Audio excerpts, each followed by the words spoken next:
సభ్యులకు అధికారులందరూ కూడా నమస్కారం.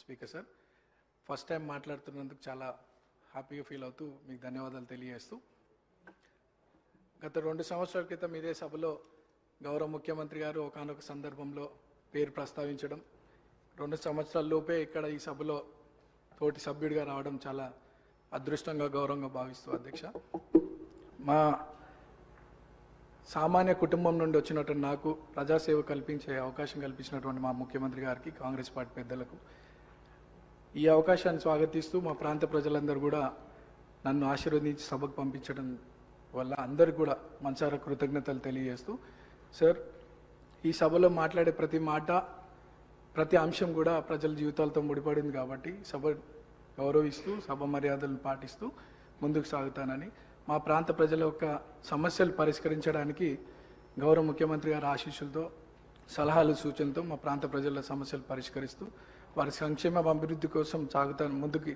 అదే నా లక్ష్యంగా పెట్టుకొని ముందుకు సాగుతానని.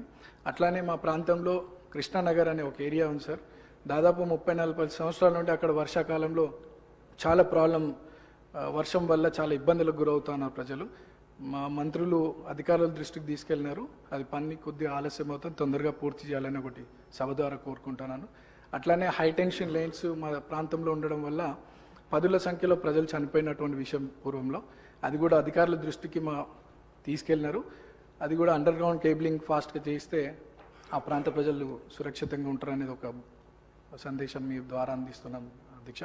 అండ్ చాలామంది పిల్లలు కూడా అక్కడ చదువుకొని 10th తర్వాత ఫైనాన్షియల్ ప్రాబ్లం వల్ల చదువుకోలేని పరిస్థితి. సో అక్కడ ఒక ఇంటర్మీడియట్ అండ్ డిగ్రీ కాలేజ్ కూడా వస్తే బాగుంటుందని ఒక అభిప్రాయం తెలియజేస్తూ నాకు ఈ అవకాశం ఇచ్చినటువంటి మీకు థ్యాంక్స్. సభ్యులు చెప్పిన అంశాలని నోట్ చేసుకోవడం జరిగింది అధ్యక్ష. శ్రీ కేఆర్ నాగరాజు గారు.